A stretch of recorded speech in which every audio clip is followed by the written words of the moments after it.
The Australian government is sitting on $2.8 billion in grants for first home buyers. Most people never claim a cent of it. Not because they're not eligible, because nobody explains it properly. By the end of this video, you'll know exactly which grants you qualify for, how much they're worth, and how to actually claim them, state by state. Buying your first home in Australia is hard. The median capital city home now sits close to $1 million.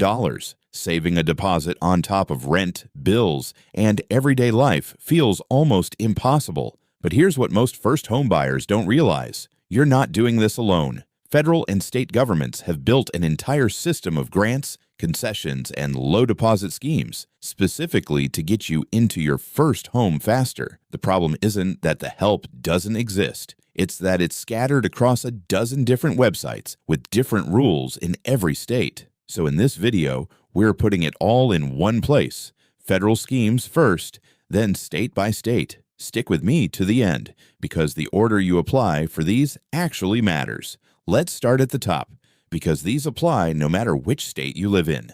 Scheme 1. The First Home Guarantee. Normally, if you buy with less than a 20% deposit, the bank forces you to pay lender's mortgage insurance. That can cost tens of thousands of dollars.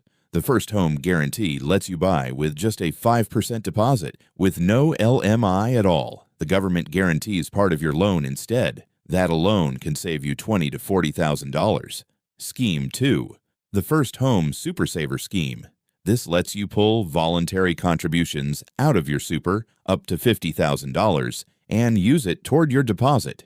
If you've been salary sacrificing into super, this is essentially a tax-effective way to build a deposit faster. Scheme 3. Help to Buy. This one's different. It's a shared equity scheme. The government actually co-buys the property with you, taking a stake, in exchange for a smaller loan and smaller repayments for you.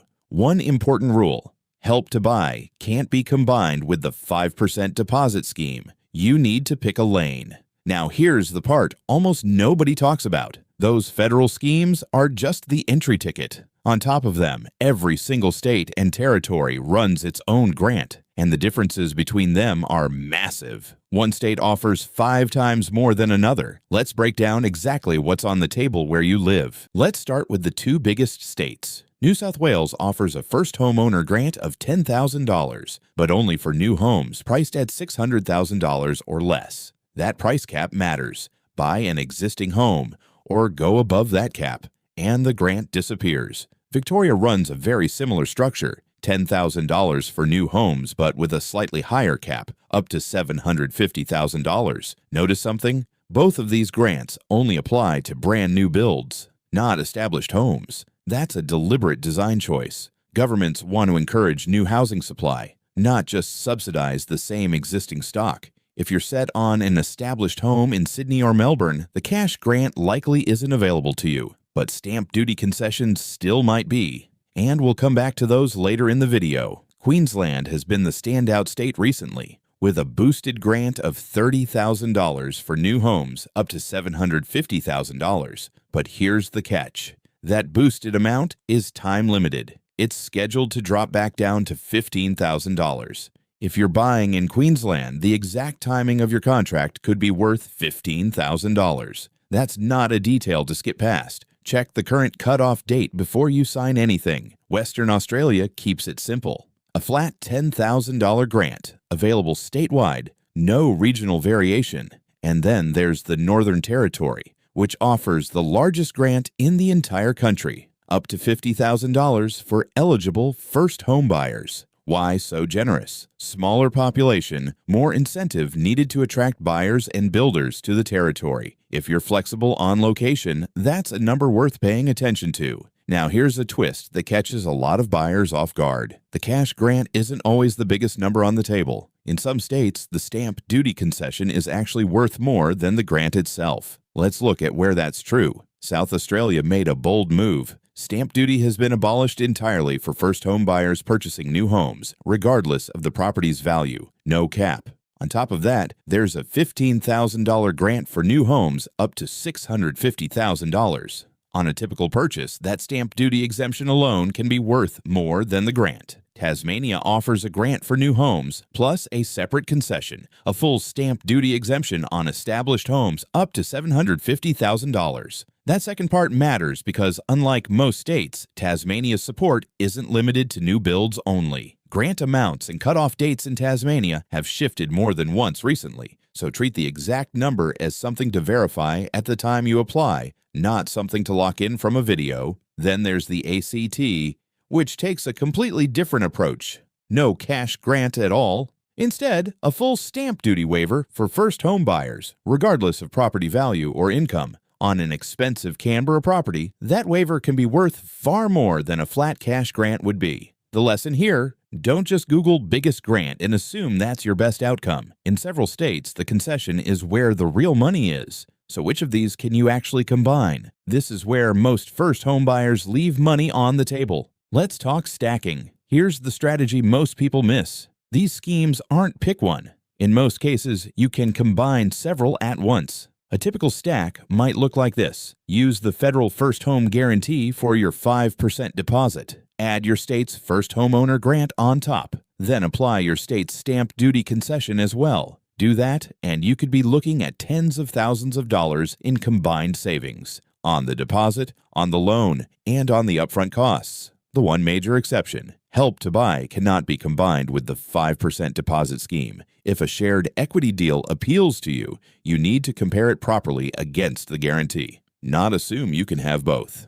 And the First Home Super Saver scheme sits on top of almost everything else because it's just a way of building your deposit faster. It doesn't conflict with the grants or the guarantee at all. Now let's cover who actually qualifies, because eligibility rules are where a lot of applications get rejected. Across almost every scheme, 3 rules show up again and again. You need to be an Australian citizen or permanent resident. You and your spouse or partner must not have previously owned property in Australia. Even if only one of you owned a home years ago, that can disqualify the whole application. And for most of the cash grants specifically, the property needs to be new, either built from scratch or never lived in before. There are also income and property value caps on several schemes, particularly the First Home Guarantee and Help to Buy. These caps vary by location and household size and get reviewed fairly often. The bottom line: these rules are detailed and they change. Before you get your hopes set on a specific number, check the current criteria on your state revenue office's website or speak with a mortgage broker who works with these schemes regularly. So how do you put this into action? Here's the order that works best. Step 1. Check your eligibility for the federal First Home Guarantee first. This shapes how much deposit you actually need to save. Step 2. Look up your specific state's First Home Owner Grant, the amount, the price cap, and whether it's new builds only. Step 3. Check your state's stamp duty concession separately. Don't assume it's automatically bundled with the grant. In some states, you apply for these individually. Step 4. If you're using Super Savings, start your First Home Super Saver contributions as early as possible. There's a minimum holding period before you can withdraw, so timing matters. Step 5. Talk to a mortgage broker or your bank about how these schemes interact with your actual loan application, because paperwork and pre-approval requirements differ depending on which schemes you're combining. Do this in order, and you go into the property search with clarity, not guesswork. Let's bring it all together. 3 federal schemes: the First Home Guarantee for a 5% deposit, the First Home Super Saver for boosting your deposit through Super, and Help to Buy as a shared equity alternative. On top of that, every state runs its own grant, from $10,000 in New South Wales and Victoria up to $50,000 in the Northern Territory, and in several states, South Australia, Tasmania, the ACT, the stamp duty concession is just as valuable, sometimes more valuable than the cash grant itself. Combine the right federal and state schemes together, and the total support on offer can be worth tens of thousands of dollars toward your first home. The help is there. It's just scattered. Now you know where to look. If you're just starting to save, look into the First Home Super Saver now, because the earlier you start, the more time your contributions have to count. If you're a year or 2 out from buying, start comparing your state's grant and stamp duty rules against your target property price, because caps and deadlines shift, and timing your purchase can be worth thousands. And if you're about to apply, talk to a broker who works with these schemes daily. The paperwork is detailed, but the savings are real. This video is general information, not personal financial advice. Always confirm current figures and eligibility directly with your state revenue office before you make a decision. If this saved you hours of confusing government website research, hit subscribe. I break down exactly how to navigate the Australian property system every week without the jargon. Drop a comment with your state. I'll tell you which scheme most first home buyers there miss. See you in the next one.